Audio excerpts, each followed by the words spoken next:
Tere päevast, tennisehuvilised, jätkame oma intervjuude sarja PAF Openilt, seekord siis Pärnus, kus on 3. turniir toimumas ja Pärnus on minu vestluskaaslaseks, võib nii öelda, et Pärnu tennise hing. Ilma Tiinata ei toimu siin mitte midagi. Tervitame Tiina Posti meie vestluskaaslasena ja minu Tervist. Ja esimene küsimus olekski, et äkki lühidalt kirjeldaksid, mis siin tennise elus toimub Pärnus?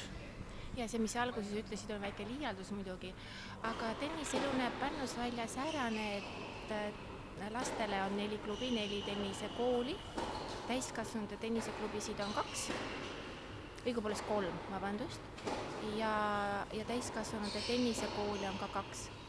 Et 40 000 elanikuga Pärnu kohta mängib, ma päris täpselt küll ei oska öelda, mitu protsenti siis Pärnu elanikkonnast mängib tennist, aga ma arvan suurusjärk kusagil 300-400 inimest.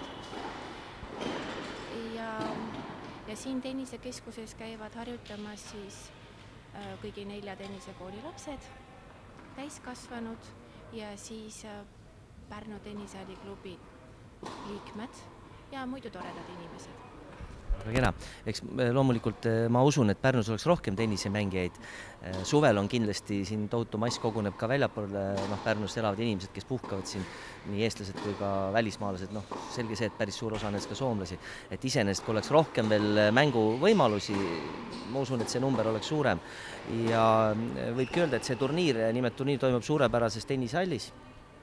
Tahakski teada, mitu aastat juba see hall siin tegutseb, mitu väljakut on konkreetselt selle baasi kohta informatsioon? Ja see tennisekeskus sai 10-aastaseks sellel aastal ja meil on 6 siseväljakut, sellest 6-st 4 on kõvakatted, 2 on vaipa ja 6 saviliiva väljakut väljas.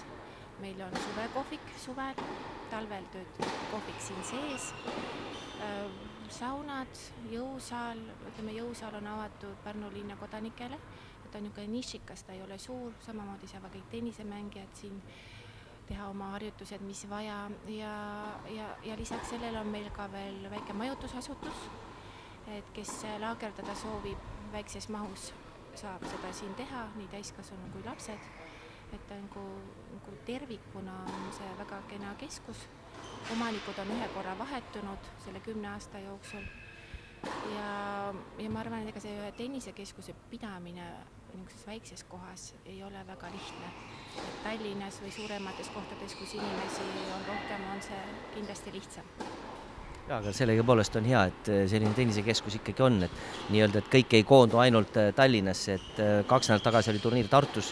Tartus oli olukord tegelikult veel vist 6-7 aastat tagasi oli palju nutusem, et Pärnu on isegi siin, nüüd on enam võib-olla samal levelil kui Tartu, aga välisväljakud on Pärnus ju tegelikult rohkem minu teada kui Tartus, nii et näiteks suurem linn märgatavalt kui Pärnu on tennise tingimused on palju piiratumad, nii et iseenesest väga hea, ütleme nii, suhteliselt hea seis ikkagi kokkuvõttes Pärnus.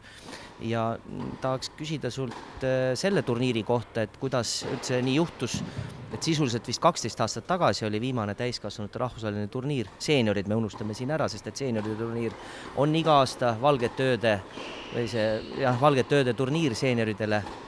Et selles mõttes päris nüüd rahvusvahelist tennist Pärnus ei saa väita, aga just seda laadi turniir, nagu praegu ITF-i turniir, pole ammu olnud, et kuidas see juhtus siis, et siia üldse Pärnusse sattus?